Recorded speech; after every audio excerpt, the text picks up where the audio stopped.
Hello everyone, welcome back to our channel.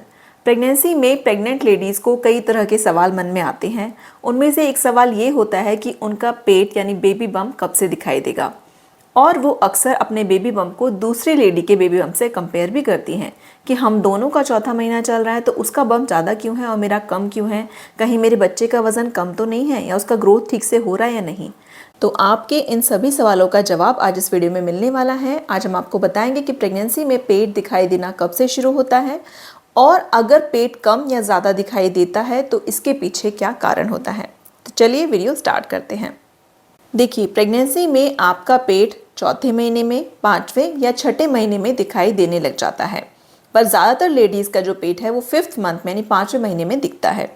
अब किसी का पेट अगर कम या ज़्यादा दिखता है तो उसके पीछे कुछ कारण हो सकते हैं।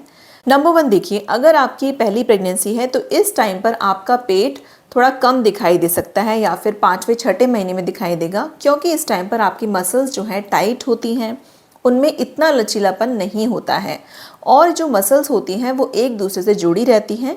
तो इसीलिए पहली प्रेगनेंसी में अक्सर कई प्रेग्नेंट लेडीज़ का पेट थोड़ा सा लेट दिखाई देता है, 5वें छठे महीने में जाके दिखाई देता है। तो इसमें प्रॉब्लम वाली कोई बात नहीं है। जिनकी सेकेंड या थर्ड प्रेगनेंसी होती है उनके केसेस में ऐसा देखा गया है कि उनका पेट थोड़ा जल्दी दिखाई देता है एज़ कम्पेयर टू जिन लेडीज़ की पहली प्रेगनेंसी होती है। नंबर 2 होती है हाइट। जिन प्रेग्नेंट लेडीज़ की हाइट ज़्यादा होती है तो उनके पेट में यानी कि उनका जो यूट्रस है उसमें बेबी को घूमने के लिए काफ़ी स्पेस मिल जाता है। तो ऐसे केसेस में ज़्यादातर बेबी बम्प जो है कम दिखाई देता है।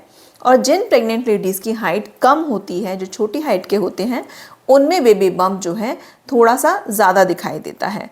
तो ये भी एक कारण हो सकता है बेबी बम्प के कम या ज़्यादा दिखने का। नंबर 3 देखिए, प्रेगनेंसी टाइम में आपके बेबी के चारों तरफ एक फ्लूइड होता है जिसे हम एमनियोटिक फ्लूइड कहते हैं, जो कि बच्चों के लिए बहुत ही ज़रूरी होता है।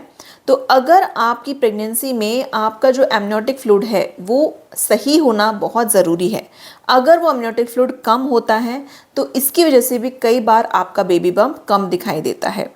तो एमनियोटिक फ्लूइड अगर आपका कम है तो ऐसे केस में पहली बात तो अपने डॉक्टर से कंसल्ट करें और जितना हो सके ज़्यादा से ज़्यादा लिक्विड लें, क्योंकि एमनियोटिक फ्लूइड का सही होना बहुत ही ज़रूरी है। नेक्स्ट, बेबी बम्प डिपेंड करता है आपके बेबी के वेट पर, आपके बेबी के डेवलपमेंट पर। अगर आपके बच्चे का वज़न जो है अच्छा चल रहा है, जितने आपके प्रेगनेंसी के वीक्स चल रहे हैं उसके अकॉर्डिंग ही बच्चे का वज़न है, बच्चे का शारीरिक विकास एकदम ठीक से हो रहा है, तो भी आपका बेबी बम्प अच्छा दिखाई देता है। कई बार कुछ प्रेग्नेंट लेडीज़ होती हैं जिनके बच्चे का वज़न कम होता है या शारीरिक विकास ठीक से नहीं होता है, तो उन केसेस में भी कभी कभी बेबी बम्प कम दिखाई देता है। पर हमेशा ऐसा हो ऐसा ज़रूरी नहीं है। बच्चे का वज़न, बच्चे का शारीरिक विकास ठीक है या नहीं है, एमनियोटिक फ्लूइड ठीक है या नहीं है, इसका पता चलता है अल्ट्रासाउंड के थ्रू। तो इसीलिए आपके डॉक्टर जब भी आपको अल्ट्रासाउंड के लिए बोलते हैं तो आपको ज़रूर कराना चाहिए। इससे बच्चे के शारीरिक मानसिक विकास का पता चलता है, बच्चे का वेट कैसे गेन हो रहा है उसका पता चलता है। तो अगर बाई चांस कुछ कमी भी होती है तो डॉक्टर आपको कुछ मेडिसिन प्रेस्क्राइब कर सकते हैं। तो इसीलिए अल्ट्रासाउंड कराना ज़रूरी है प्रेगनेंसी टाइम में। तो फ्रेंड्स, प्रेगनेंसी टाइम में पेट जो है एक्चुअली में 5वें महीने से दिखाई देना स्टार्ट होता है। कुछ का पहले या बाद में भी दिखाई दे सकता है। ये सब इन फैक्टर्स पे डिपेंड करता है जो कि मैंने आपको इस वीडियो में बताए हैं। इसके अलावा इन चीज़ों का ज़रूर ध्यान रखें कि प्रेगनेंसी में अच्छा खाएं, अच्छे से पानी पिएं, डॉक्टर ने जो आपको सप्लीमेंट्स दिए हैं वो लेते रहें, अल्ट्रासाउंड टाइम टू टाइम कराते रहें और डेली वॉक करें। इन सब चीज़ों का ध्यान रखें ताकि आपकी प्रेगनेंसी हेल्दी हो। तो आपका प्रेगनेंसी में बेबी बम्प यानी पेट कब दिखाई दिया था, कमेंट बॉक्स में हमें ज़रूर बताइएगा। आई होप आपके लिए वीडियो हेल्पफुल रही होगी। मिलते हैं नेक्स्ट वीडियो में। Thank you for watching.